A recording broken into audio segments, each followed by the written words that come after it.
How do you feel about your accent? Well, I was at a neighbour's house recently, and I live here in Scotland, and one of my neighbours was talking about how their daughter-in-law really struggled to understand them when they first started visiting. And my neighbour was really confused by this. He was like, I don't have a strong accent. Now, if you go to the next county over, their accent's strong. But for me, coming from the south of England, all of my neighbours have quite a strong Scottish accent. This isn't a problem, and you soon get used to it when you're listening to it every day.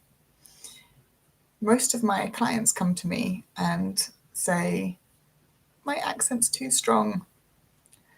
They're worried that their accent might hinder communication, or more often, they're worried that other people are judging them for their accent. Can you relate to this? The next thing that they say to me is, my English isn't good enough, or my English should be better, or again, everyone's judging me for my poor English.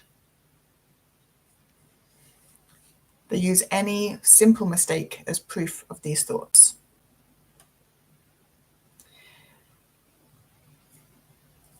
Now, I've used the word judging twice, and this is because we all judge ourselves. This is part of human nature. But actually, have you noticed that you never judge other people as harshly as you do yourself? So I think we need to give ourselves a break. One thing with my clients is that as English teachers, they're often under a little bit more pressure from themselves and possibly from other people. And it's tricky because, okay, let me tell you about a lady I spoke with last year. She was preparing for the Cambridge Advanced English exam, and I was helping her prepare for the speaking. And at one point she said to me, I don't want to tell the examiner that I'm an English teacher because they will judge me for having bad English or because my English isn't perfect. So being an English teacher, we should have all the answers for our students. We should never make a mistake, and our English should be perfect, right? I'm not so sure about that. We're human. We make mistakes. That's how we learn. It's how we develop. And actually, being teachers, when we make a mistake, we have the opportunity to show our learners how to deal with making mistakes. Rather than just ignoring it and pretending it never happened, like some people do, we can take that as a learning opportunity so that our students can also learn and develop from their mistakes so that they can develop and become better people. Also, what would perfect English look or sound like? I'm slowly coming to a powerful realization that perfection doesn't exist. We are all perfectly imperfect. So does that mean we should just stay as we are in all our imperfection? Well, I think learning to accept ourselves as we are is definitely something to work towards, and easier said than done, I know. But just because we learn to accept ourselves doesn't mean we can't continue to improve. Wouldn't you agree? So you might be asking, how do you help your clients, Jenny? Well, my focus is on building self-confidence through pronunciation because most of my clients feel that their accent is too strong. I help them understand that clear pronunciation and accent are not the same thing. And when we're speaking, having clear pronunciation doesn't mean you don't have an accent. Most of my friends, neighbours, colleagues all have an accent, And I'm pretty sure most of us would say that our accent is part of who we are.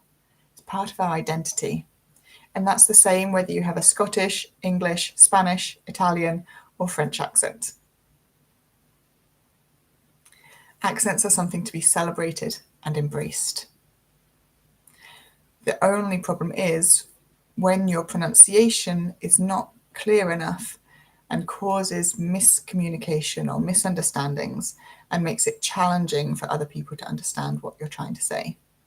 After all, the whole point of learning a language is to communicate, right? Now, one issue that teachers and students have is that teachers often put pronunciation at the bottom of the pile, underneath the grammar and the vocabulary and all those other things that are focused on, for several reasons.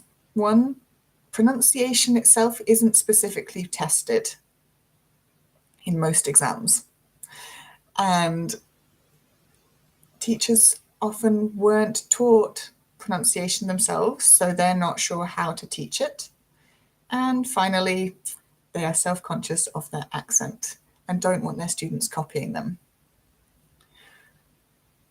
Now, you might not even be aware of your accent until you hear someone repeat what you said to them. I'd like to share a short story with you here, if that's okay. So we have some German friends, and we're actually now in the 4th generation of this friendship because after the war in the early 1950s, my grandma went to Germany and did a school exchange. How brave was her mum? Anyway, we've kept up this family friendship over the years, and I still keep in touch regularly with my friend Tashi. Now, one time when they were visiting us when I was growing up, so I was still in primary school, and this was when I was living in Essex in the southeast of England, and I noticed that Tashi's dad was switching between calling her Tashi and Tashai.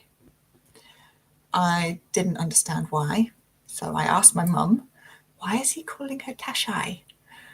And my mum explained that he was copying me and my sisters, and I was totally shocked. I couldn't believe that we sounded so different. I had thought that I was pronouncing her name the same as they were. This was the first time that I was aware that I had an accent. So, only by becoming aware of our accent and how pronunciation works can we build up our confidence in teaching it. And again, this is something that I was unaware of until I started my diploma in teaching English as a second language. So I've been teaching English now for nearly 14 years, and it wasn't until 2018 that I actually started incorporating pronunciation into my classroom actively. And this was a game changer. As soon as I saw the difference it made for my learners, I was addicted. And it soon became a regular feature in all of my lessons. And now it's my main focus because I've seen how understanding pronunciation can empower my learners. So my mission is to help all teachers embrace pronunciation as an integral part of language learning by giving them tips and tools to enhance their confidence, firstly in their own pronunciation, and secondly to increase their confidence just in general, so that they can stop worrying about perfection and start getting the results that they deserve. The community I'm creating is becoming a safe haven for like-minded speakers of English to come together to build up their self-esteem and to develop themselves so they can stop feeling awkward in English and start feeling like their best selves. Thanks for watching. See you soon. Bye.